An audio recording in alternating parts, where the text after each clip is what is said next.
ಗೆಲ್ಲಿಂದ ಬರುತ್ತೆ? ರಾಜಕೀಯ ಪಕ್ಷಗಳ ಉಚಿತ ಯೋಜನೆಗಳ ಬಗ್ಗೆ ಸುಪ್ರೀಂ ಕೋರ್ಟ್ ಗರಂ.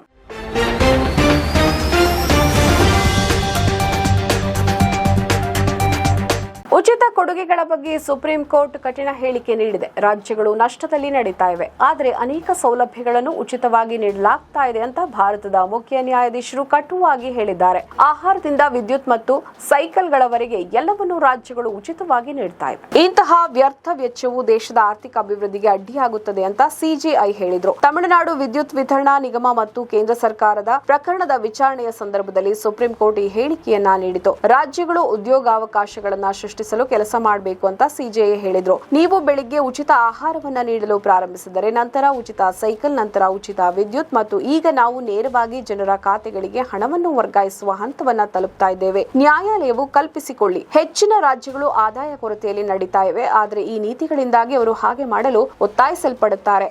ಹಾಗಾದರೆ ಅಭಿವೃದ್ಧಿಗೆ ಹಣ ಉಳಿದಿಲ್ಲವೇ? ಹಾಗಾಗಿ ಕೇವಲ ಎರಡೂ ಕೆಲಸಗಳನ್ನ ಮಾಡಲಾಗ್ತಾ ಇದೆ. ಒಂದು, ಅಧಿಕಾರಿಗಳಿಗೆ ಸಂಬಳ ನೀಡುವುದು ಮತ್ತು ಇನ್ನೊಂದು ಈ ನೀತಿಗಳ ಮೇಲೆ ಖರ್ಚನ್ನ ಮಾಡುವುದು. ರಾಜ್ಯಗಳು ನಷ್ಟದಲ್ಲಿ ನಡೀತಾ ಇವೆ, ಆದರೂ ಅವು ಇನ್ನೂ ಉಚಿತ ವಸ್ತುಗಳನ್ನ ವಿತರಿಸ್ತಾ ಇವೆ ಅಂತ ಸಿಜೆಐ ಹೇಳಿದ್ರು.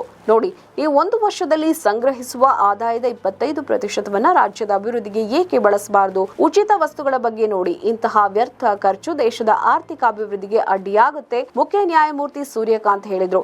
ಈ ಸೌಲಭ್ಯಗಳನ್ನ ಒದಗಿಸುವುದು ರಾಜ್ಯದ ಕರ್ತವ್ಯ, ಆದರೆ ಹಣವು ಮೊದಲು ಉಚಿತ ವಸ್ತುಗಳ ಲಾಭ ಪಡಿತಾ ಇರುವುದರ ಜೇಬಿಗೆ ಹೋಗುತ್ತೆ. ಇದು ಕಳವಳಕಾರಿ ವಿಷಯ ಅಲ್ಲವೇ? ದೊಡ್ಡ ಭೂಮಾಲೀಕರು ಸಹ ಉಚಿತ ವಿದ್ಯುತ್ ಪಡೆಯುವ ರಾಜ್ಯಗಳ ಬಗ್ಗೆ ನಿಮಗೆ ತಿಳಿದಿದೆ. ನೀವು ದೀಪಗಳನ್ನ ಆನ್ ಮಾಡಿ ಯಂತ್ರಗಳನ್ನ ಚಲಾಯಿಸಿ, ನಿಮಗೆ ಯಾವುದೇ ಸೌಲಭ್ಯಗಳು ಬೇಕಾದ್ರೆ ನೀವು ಅವುಗಳಿಗೆ ಹಣವನ್ನ ಪಾವತಿಸಬೇಕು. ಆದರೆ ರಾಜ್ಯ ಸರ್ಕಾರ ನೀಡುವ ಈ ಹಣಕ್ಕೆ ಯಾರು ಹಣವನ್ನ ನೀಡ್ತಾರೆ? ಅದು ತೆರಿಗೆ ಹಣ. ನಾವು ತಮಿಳುನಾಡಿನ ಬಗ್ಗೆ ಮಾತ್ರ ಮಾತನಾಡ್ತಾ ಇಲ್ಲ, ಚುನಾವಣೆಗೆ ಸ್ವಲ್ಪ ಮೊದಲು ಯೋಜನೆಗಳನ್ನ ಏಕೆ ಘೋಷಿಸಲಾಗ್ತಾ ಇದೆ ಎಂಬುದನ್ನು ನಾವು ಪರಿಗಣಿಸ್ತಾ ಇದ್ದೇವೆ. ಎಲ್ಲ ರಾಜಕೀಯ ಪಕ್ಷಗಳು ಮತ್ತು ಸಮಾಜಶಾಸ್ತ್ರಜ್ಞರು ತಮ್ಮ ಸಿದ್ಧಾಂತವನ್ನ ಮರುಪರಿಶೀಲಿಸಬೇಕಾಗಿದೆ. ಇದು ಇಷ್ಟು ಕಾಲ ಮುಂದುವರಿಯುತ್ತದೆ ಅಂತ ಕೋರ್ಟ್ ಹೇಳಿದೆ. ನಮ್ಮ ಈ ವಿಡಿಯೋ ನಿಮಗೆ ಇಷ್ಟ ಆದಲ್ಲಿ ಲೈಕ್ ಮಾಡಿ, ಶೇರ್ ಮಾಡಿ, ಕಮೆಂಟ್ ಮಾಡಿ ಮತ್ತೆ ಸಬ್ಸ್ಕ್ರೈಬ್ ಮಾಡಿ.